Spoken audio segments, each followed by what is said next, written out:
திமுக gents இயக்கத்தின் ஒருங்கிணைப்பாளர் அன்பானந்தம் அவர்களை காவல்துறை அதிகாரிகள் அவர் வீட்டிற்கு நள்ளிரவில் கைது செய்ய முற்பட்டிருக்காங்க அப்படின்னு சொல்லி ஒரு மிகப்பெரிய குற்றச்சாட்டு எழுந்திருக்கு. அது ஒரு கண்டிக்கத்தக்க செயலாகும்.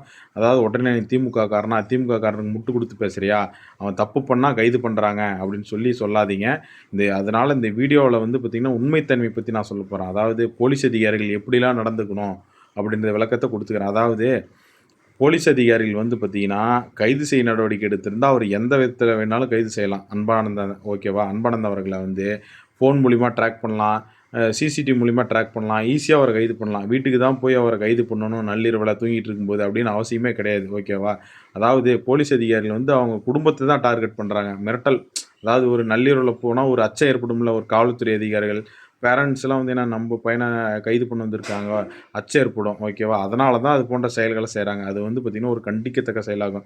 அவர் ஒரு கொலை குற்றவாளியோ, கொள்ளை குற்றவாளியா இருந்தா, வாரண்ட் எல்லாமே, எஃப்ஐஆர் எல்லாமே பார்த்தீங்கன்னா, கைது செய்ய உரிய போலீஸுக்கு அதிகாரம் இருக்கு. ஓகேவா? 2வது இன்னொன்னு பார்த்தீங்கன்னா, அவர் கொலை குற்றவாளியோ, கொள்ளை குற்றவாளியோ இல்ல. அப்படி கைது செய்ய அவசியம் இல்ல. ஓகேவா? 3வது எஃப்ஐஆர் பதிவு பண்ணியிருக்கணும். ஒரு நபர பார்த்தீங்கன்னா, விசாரணை அழைக்கும்போது முறையா எஃப்ஐஆர் பண்ணி தான் விசாரணைக்கு அழைக்கணும். ஓகேவா? அதன்படியும் செய்யல.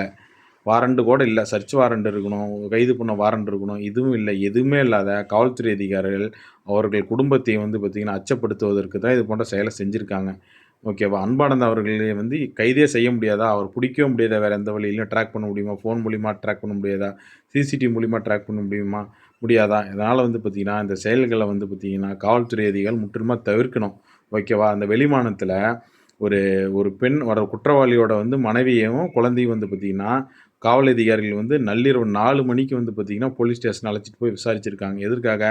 வீட்ல பொண்டாட்டி பிள்ளைய கூட்டிட்டு போனா தானா சரண்டர் ஆயிருவான் குற்றவாளின்னு சொல்லி கூட்டிட்டு போயிருக்காங்க.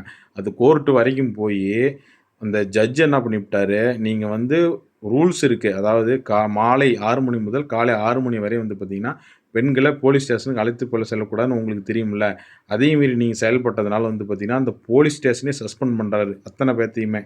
ஓகேவா? இது ஒரு குறிப்பிடத்தக்க விஷயமாகும். ஆகையால பார்த்தீங்கன்னா, காவல்துறை அதிகாரிகள் கடமைக்கும் கண்ணியத்துக்கு உட்பட்டு நடக்கணும்னு சொல்லி இந்த வீடியோவில நான் கேட்டுக்கிறேன். நன்றி, வணக்கம்.